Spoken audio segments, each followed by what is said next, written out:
Back with you on the next round as we continue on a Monday after a wild weekend of the NCAA Tournament. Alabama's still dancing. Auburn's season ends, and we still have Cinderella's alive. And with Cinderella's alive, let's go to the guy who always tells us about fairy tales, our buddy Rece Davis. He's presented with us each week through the tournament by MyBookie.ag. Don't forget all the games coming up this weekend right there at MyBookie.ag, code next round. MyBookie.ag, code next round. What's happening, Rece? How are you? Well, first of all, I'm saying of all the introductions I've ever been part of, that might be the most perplexing. What exactly does it mean that I tell you about fairy tales? Oh, What does that mean? You know Dunaway. We've known each other for a long time, Rece. Yeah, we have. I make this all up as I go. There's not a script in front of me here. Cinderella to me was a fairy tale, was it not? We're talking about Cinderellas. He tells me about Cinderellas all the time. Oh, okay. Right? All he right. sets the table for me every Saturday. I'm with you now. Maybe. Yeah. I don't know. I think so. You always give us, well, it's once upon a time with you, man. It's fantastic. So, Rece, I can't blame the fact that I'm probably going to lose our bracket challenge on USC. I couldn't figure out the East, and I don't know who really could. But for whatever reason, I had the Trojans making this deep run, and they ran into Michigan State. And here we go with Tom Izzo again. And it wasn't just USC. It was Marquette. And Tom Izzo, it's amazing that he's been to 8 Final Fours. He's only won 1 national championship. But this has all of a sudden become a dangerous team. There's no question about it. It's a team that Tom wrestled with for much of the season. I think there was some frustration with the guards, some frustration with the consistency of play. Michigan State, of course, from off-the-court incident that didn't directly involve the basketball team, other than the fact that they're an integral part of the fabric of that community. You know, I had to deal with, with the tragic shooting in a university building there, something that's deeply affected Tom because of his long time there. So they've been through quite a bit in terms of both on the floor and off the floor. They weren't playing their best late in the season. They haven't played their best in the tournament recently. This is only one time in the previous 6 tournaments had they made it out of the first weekend. But now here he is, 15th time to the Sweet 16. He finds a way to get his guys on the same page more times than not. And he has only won the 1 national championship. But I would say if you go back and look at those, how many times should he have won? Meaning that how many times has he had the team that most would deem the better team? So more times than not, he is at the very least reaching the expectations. In most cases, his teams are exceeding those expectations, and they're certainly doing it again here because there was little indication after they lost to Ohio State in the Big Ten tournament that there was a real reason to hitch your wagon to Michigan State. Now, I was the same with you. I had SC winning the first game. I did them beating Marquette, and it really, not to go off on a tangent here, but people love to say, well, this conference, that conference. I had a buddy text me yesterday, get this conference out, get the ACC out, get the Big Ten out. Well, the Big East has 3 teams left. And the team that ripped through the regular season and ripped through the conference tournament, smashing 2 of these teams that are still standing, is the team that gets ousted by the only team left from the Big Ten who wasn't playing well necessarily when they came into Michigan and Michigan State. So it's a hard thing to put your finger on, and for when you try to evaluate what a coach means and what March success means, I think that's you can't quantify it looking at metrics in KenPom, though I love those things and I look at them daily and often and try to evaluate. But there's a psychological aspect that when guys push the right buttons, that when they are good at building a team and pulling guys together for a common cause, that it reflects in the way they played. Michigan State played as well as it has played all season yesterday in beating Marquette. Rece Davis is with us, ESPN Gameday host at Rece Davis on Twitter. He joins us on the JohnstonRVCenter.com hotline throughout the tournament, courtesy of our friends at MyBookie.ag. MyBookie.ag, code next round to get that sign-on bonus up to $2,000. Rece, you like us have Alabama blood coursing through those veins, state of, not university of, though you do have that as well, state of Alabama blood coursing through those veins. You would have been proud of your old state for the show we had here in Birmingham and the face it put on our state. That said, it was outside of Birmingham that Alabama fans really celebrated because it would have been hard to get a less bumpy road through Louisville than what Alabama has received here. I'm not sure I agree with that. Now, let me rephrase it this way. I thought they got a great draw on Selection Sunday. They were clearly the best team in their bracket. The second most talented team was Arizona, the 2 seed, but probably 3 and 4 after that are still in there. Creighton and San Diego State. Creighton seeded where it should be, but there were people that had them in the Final Four to start the season. They had a losing streak in the middle. They had to deal with some injuries. San Diego State, while probably not as gifted, well, not probably, they're definitely not as gifted as Alabama offensively. They are the type of team, and they play in a way that is reminiscent of Tennessee. And we saw how Tennessee was able to take Alabama out of its game. San Diego State is capable of turning games into rock fights. That's not to say that they don't have capable offensive players and if they can't score, but that's kind of what they do. Is they play defense. I think they're top 5 in the country in defensive efficiency. They make you play through tough physical defense, a lot of hand checking. They play a slow pace. All of the things that have been the hallmarks of games in which Alabama maybe hasn't dominated. So I think that Alabama has its hands full. I think Alabama will win, but I do think that it will. I think that this is not a wide open path because you're not just going to go and steamroll these guys. They're veterans, they're juniors, seniors. Matt Bradley is a guy who can score. They don't shoot it particularly well, but Bradley and Micah Parrish shoot it okay, so they can score. But really what they want to do is grind you down, and Alabama will have to answer that challenge. So between that and between a very talented Creighton team, if they can get past my buddy Mitch Henderson's Princeton Tigers, Creighton is a really, really talented team. So seed line, it may look that way, and certainly Alabama should be favored to get there, but I don't think it's clear sailing in Louisville at all. I think they'll have their hands full. Considering the way this interview started, I will leave my Tang analogy about taking Kansas State to the moon to the side here. But Kansas State beat Kentucky, and that was another early exit for John Calipari. Is there really tension between Kentucky fans and Calipari? You visit there every year. What's it like now for Cal up there? Well, the short answer is yes from the fans, for sure, because they, much like Alabama football fans, expect to win championships or at least be right on that stage every season, and there's nothing wrong with expecting that.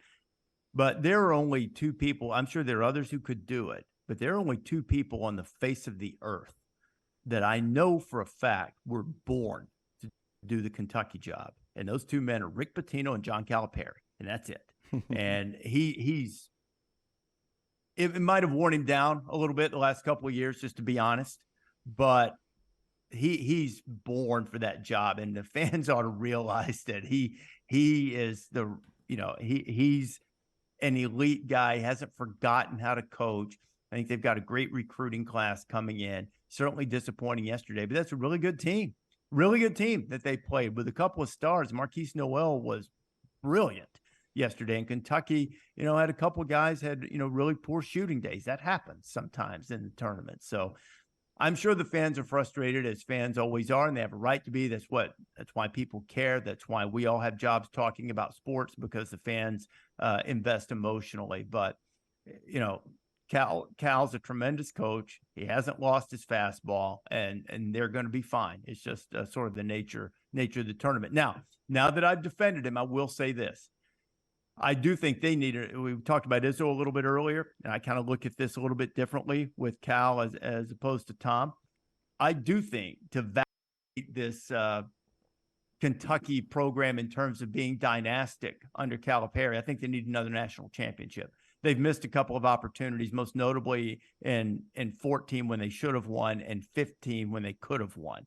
And certainly should have at least gotten to the national championship game. No disrespect intended to Wisconsin in 15. But I guess we say something like that and you just disrespected Wisconsin. Wisconsin was terrific, but Kentucky had the chance to be an all-time great. They were undefeated. And, they didn't play their best game that day.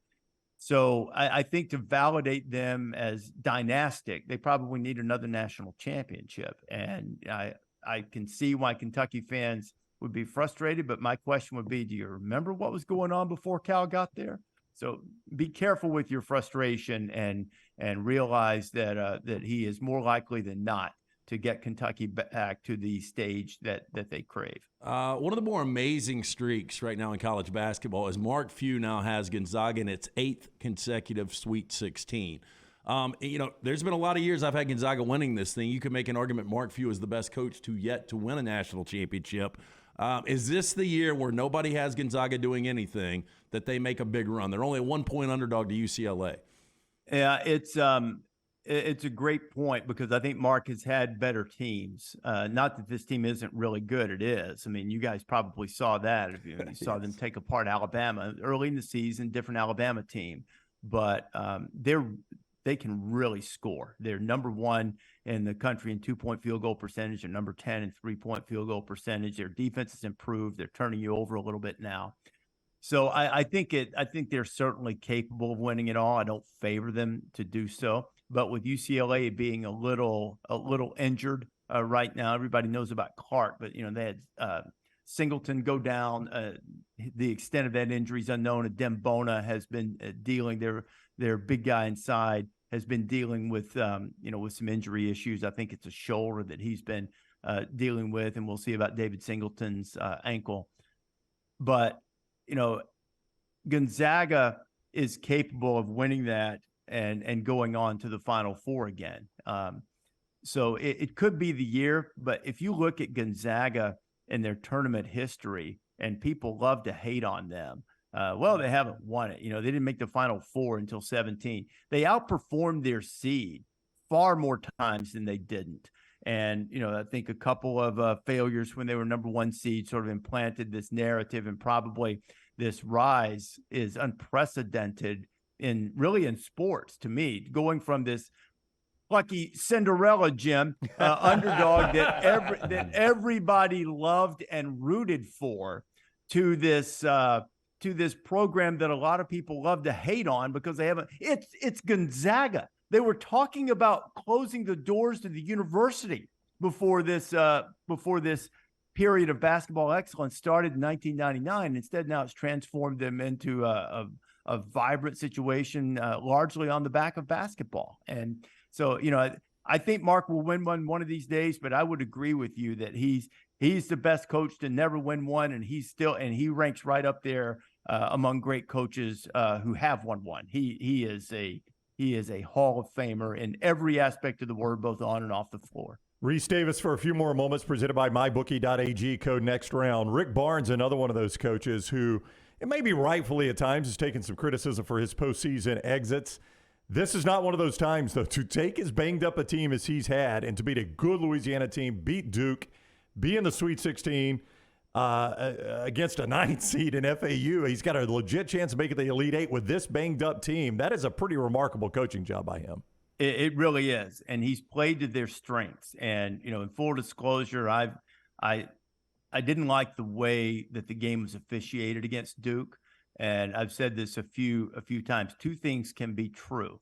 One is that the game there were too many collisions. It went beyond being physical. It was like a UFC fight. That was not the way that game should have been officiated. It was too physical, but those were the parameters set by the officiating crew. And it is also true that Tennessee outplayed Duke under those circumstances, deserved to win the game, and earned their way there. So I think they're a dangerous team. And I think in many ways, this may prove I don't want to say it would be preposterous to say FAU is more difficult than Duke, but in terms of matchups, without Zakai Ziegler, Tennessee, it's a little more of an issue making sure you don't turn the ball over. That's what FAU is going to try to do. They're going to try to play ahead of the defense and not have to get in yet another one of those wrestling matches, that Tennessee likes to use their own terminology, get you down in the mud. That's what they said they wanted to do with Duke, and they did. Style of play, it might be a little more difficult to get FAU to do that. Now, Tennessee should win the game, and I think they will. And they might wreck them, they might very well. But I think just stylistically, this Duke team was an elite defensive team, but they weren't old school, get in the passing lane, steal the ball from you defense. They were probably more stylistically like Tennessee defensively in terms of being physical, but Tennessee, a little older, a little stronger, and then took the fight to Duke on Saturday and won it. FAU is going to try to play them in a different style, but to your point, Rick is a great coach and has done a remarkable job when all seemed lost when Zakai went down, and he's put it back together. And they've got a chance not only to go to the Elite Eight, but he has a chance to go back to the Final Four with Tennessee. And what a story that would be if he takes Tennessee to the Final Four in the state of Texas, and potentially a national championship game against Texas in that state, depending on what happens. Of course, Texas is still alive and a lot of work to do there too, but that would be fascinating too. Yeah, also fascinating, and I know everyone respects the job Jim Nance does at CBS, and this is his last ride. Wouldn't it be so Nance-like, Rece, that it's Houston, in Houston, to give him something to say at the end if Houston's cutting down the nets? So, some guys, it just goes their way, right? I mean, and Jim is a legendary broadcaster, brilliant at what he does.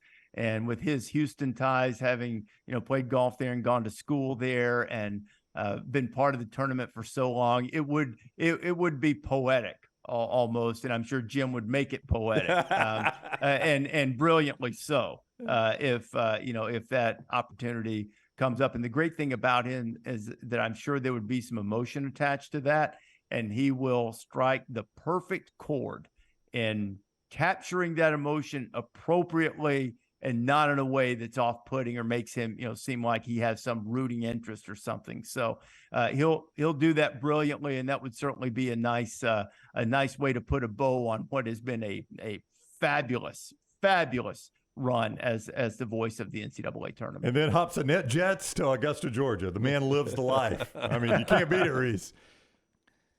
It's tough. He's